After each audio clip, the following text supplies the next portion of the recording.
সবাইকে হাত তুলে বলতে হবে নেতা আছে। এখন হাসিনা এখন কি করতে হবে? নেতা এখন আছে। এখন বসতে হবে। বসতে হবে, ওই সেই নেতা তারেক বসতে হবে। রহমান। তারেক, সকলকে ধন্যবাদ। বিসমিল্লাহির রহমানির রহিম। প্রিয় বাংলাদেশ, প্রিয় দেশবাসী, ভাই ও বোনেরা, আজকের এই অনুষ্ঠানের সম্মানিত সভাপতি জনাব মির্জা ফখরুল ইসলাম আলমগীর, মঞ্চে উপস্থিত নেতৃবৃন্দ, সামনে উপস্থিত আমার প্রিয় সহকর্মীবৃন্দ, আসসালামু আলাইকুম।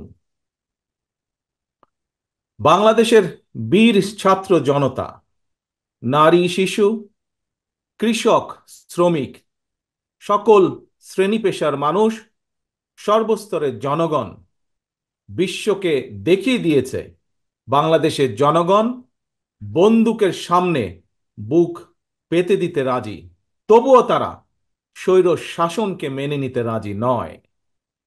বাংলাদেশের সবচেয়ে জনপ্রিয় গণতান্ত্রিক রাজনৈতিক দল বিএনপির পক্ষ থেকে বাংলাদেশের গণতন্ত্রকামী বীর জনগণকে জানাই আন্তর্জাতিক গণতন্ত্র দিবসের সংগ্রামী শুভেচ্ছা।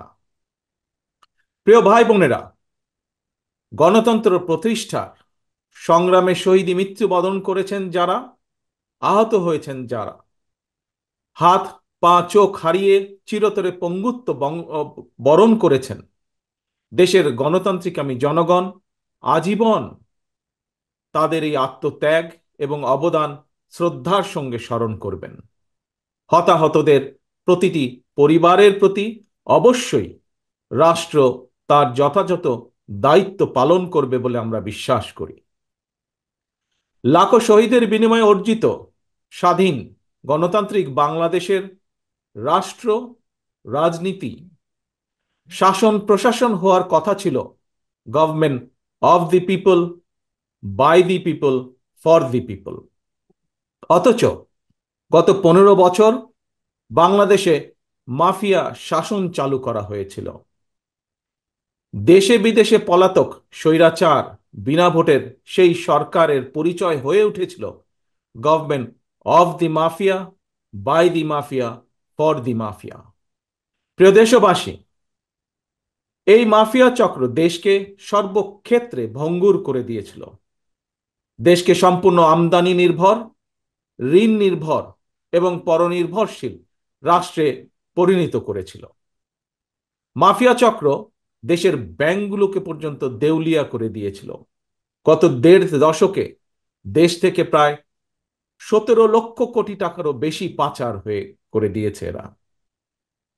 5ই আগস্টের পতিত স্বৈরাচারের বেপরোয়া দুর্নীতি আর লুটপাটের কারণে বাংলাদেশের বৈদেশিক ঋণ বর্তমানে $100 বিলিয়নেরও বেশি ছাড়িয়েছে।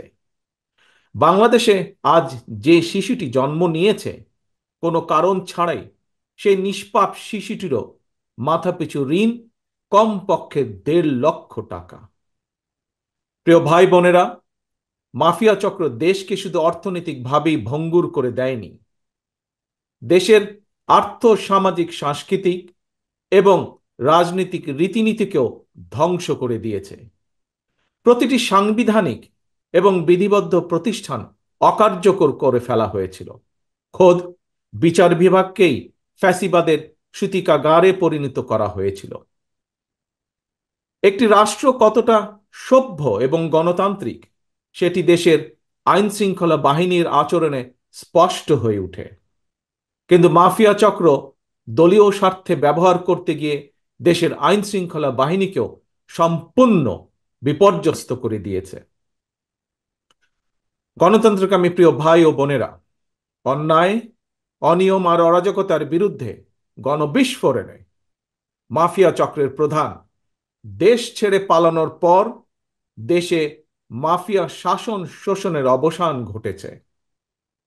পতিত স্বৈরাচারের পলায়নের মধ্যে দিয়ে একটি গণতান্ত্রিক মানবিক বাংলাদেশ গড়ার পথে প্রধান বাধা হয়তো দূর হয়েছে, তবে বাধা দূর হলেও মাফিয়া চক্রের রেখে যাওয়া 15 বছরের জঞ্জাল কিন্তু এখনো দূর হয়নি। এই জঞ্জালকে দূর করে জনগণের, বাংলাদেশের জনগণের ভোটে জনগণের কাছে জবাবদিহিমূলক একটি গণতান্ত্রিক সরকার প্রতিষ্ঠার লক্ষ্যে অন্তর্বর্তীকালীন বর্তমান সরকার কাজ করছে।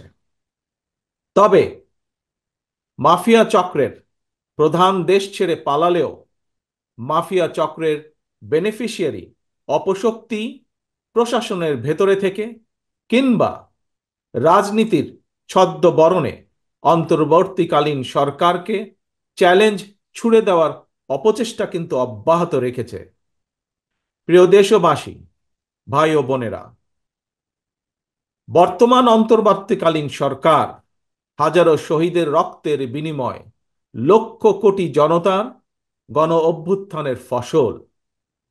এই সরকারের কোনো কোনো কার্যক্রম সকলের কাছে হয়তো সাফল্য হিসাবে বিবেচিত নাও হতে পারে, কিন্তু এটি আমাদের প্রত্যেককে মনে রাখতে হবে, এই সরকারের ব্যর্থতা আমাদের সকলের ব্যর্থতা, বাংলাদেশের পক্ষের গণতান্ত্রিকামী জনগণের ব্যর্থতা। সুতরাং এই অন্তর্বর্তীকালীন সরকারকে কোনোভাবেই ব্যর্থ হতে দেওয়া যাবে না। দেশে বিদেশে থেকে নানা রকমের উস্কানিতেও জনগণ অন্তর্বর্তীকালীন সরকারকে ব্যর্থ হতে দেবে না। তবে অন্তর্বর্তীকালীন সরকার যাতে নিজেরাই নিজেদের ব্যর্থতার কারণ না হয়ে দাঁড়ায়, সে ব্যাপারে তাদেরকেও সতর্ক থাকতে হবে। বাংলাদেশ কিংবা যে কোনো দেশেই গণ অভ্যুত্থানের মাধ্যমে গঠিত সরকার অবশ্যই জনগণের সরকার। তাই জনগণ অন্তর্বর্তীকালীন সরকারের প্রতি সহযোগিতা অব্যাহত রেখেছে, রাখবে। তবে কোনো এক পর্যায়ে অন্তর্বর্তীকালীন সরকারের জবাবদিহিতাও কিন্তু নির্বাচিত সংসদের মাধ্যমেই নিশ্চিত করা হয়। সুতরাং জনগণের রাজনৈতিক ক্ষমতায়নের মাধ্যমে একটি নির্বাচিত সংসদ এবং সরকার প্রতিষ্ঠায় অন্তর্বর্তীকালীন সরকারের সকল সংস্কার কার্যক্রমের প্রথম এবং প্রধান টার্গেট হওয়া জরুরি। এজন্যই আমরা মনে করি অগ্রাধিকার ভিত্তিতে জনগণের ভোটে নির্বাচিত প্রতিনিধিদের দ্বারা জবাবদিহিমূলক সরকার এবং সংসদ প্রতিষ্ঠার লক্ষ্যকে সামনে রেখেই সংস্কার কার্যক্রম এগিয়ে নেওয়া দরকার।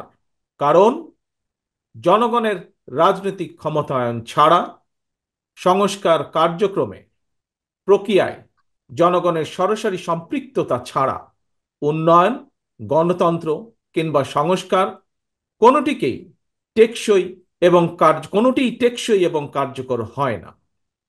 একটি অবাধ, সুষ্ঠু এবং নিরপেক্ষ নির্বাচনের মাধ্যমে প্রতিটি ভোটারের ভোট প্রদানের অধিকার নিশ্চিত করে ভোটারদের কাঙ্ক্ষিত প্রতিনিধি নির্বাচন করার অধিকার প্রতিষ্ঠার মাধ্যমেই জনগণের রাজনৈতিক ক্ষমতায়ন নিশ্চিত করা সম্ভব। এবং সেই লক্ষ্যে বিশেষ করে নির্বাচন কমিশন, জনপ্রশাসনের সংস্কার এবং আইন শৃঙ্খলা বাহিনীকে সক্ষম এবং উপযুক্ত করে তুলতে হবে। অগ্রাধিকার ভিত্তিতে পদক্ষেপ নিতে হবে। অন্তর্বর্তীকালীন সরকার ইতিমধ্যেই বেশ কিছু ক্ষেত্রে সংস্কার কার্যক্রম হাতে নিয়েছে। তবে আমরা মনে করি অন্তর্বর্তীকালীন সরকার এজেন্ডা সেটিং এর ক্ষেত্রে অগ্রাধিকার ভিত্তি নির্ধারণ করতে না পারলে গণ অভ্যুত্থানের সাফল্য ব্যাহত করতে ষড়যন্ত্রকারী নানা চক্র সুযোগ গ্রহণ করতে পারে এবং এরই ভিতর এর কিছু কিছু আলামত আমরা দেখতে পাচ্ছি। প্রিয় দেশবাসী, এবারের গণ অভ্যুত্থানের চরিত্র অতীতের যে কোনো গণ অভ্যুত্থানের চেয়ে ব্যতিক্রম। কেন ব্যতিক্রম? কারণ পলাতক স্বৈরাচারের অবৈধ শাসনকালে সকল গণতান্ত্রিক অধিকার, মানবাধিকার হারিয়ে জনগণ পরাধীনতার শৃঙ্খলে আবদ্ধ হয়ে পড়েছিল। এমনকি হুমকির সম্মুখীন ছিল দেশের স্বাধীনতা ও সার্বভৌমত্ব। তাই এবারের গণ অভ্যুত্থানের মধ্যে দিয়ে কেবল মানুষের অধিকারই প্রতিষ্ঠিত হয়নি, দেশের স্বাধীনতা সার্বভৌমত্ব রক্ষা পেয়েছে। দেশ এবং জনগণ এখন স্বাধীন। গুম, খুন, অপহরণ আর বিভীষিকাময় আয়নাঘরের আতঙ্ক মুক্ত। স্বাধীনতা সার্বভৌমত্ব রক্ষার পর এবার দেশ এবং জনগণের স্বাধীনতা সুরক্ষায় প্রথম কাজ হতে হবে রাষ্ট্র এবং সমাজে মানুষের গণতান্ত্রিক অধিকার এবং লুণ্ঠিত ভোটের অধিকারকে পুনঃপ্রতিষ্ঠিত করা। তাই প্রিয় ভাই ও বোনেরা, দেশে বর্তমানে প্রায় 12.5 কোটি ভোটার। এর মধ্যে 2009 সাল থেকে এ পর্যন্ত ভোটার তালিকায় প্রায় 2.5 কোটিরও বেশি নতুন ভোটার সংযুক্ত হয়েছেন। ভোটার হবার পর তরুণ প্রজন্মের এই 2.5 কোটিরও বেশি ভোটার একটিও জাতীয় নির্বাচনে ভোট দেবার সুযোগ পায়নি। ভোট দিয়ে তারা তাদের কাঙ্ক্ষিত জনপ্রতিনিধি নির্বাচন করতে পারেনি, অথবা তাদের নিজেরাও কেউ ভোটে নির্বাচিত হয়ে জনগণের প্রতিনিধিত্ব করার সুযোগ পায়নি। বিএনপি বিশ্বাস করে, বিএনপি মনে করে দেশের জনশক্তির অর্ধেক নারী এবং তারুণ্যের এই বৃহৎ অংশকে রাজনৈতিক অংশীদারিত্বের বাইরে রেখে একটি বৈষম্যহীন মানবিক রাষ্ট্র গঠন সম্ভব নয়।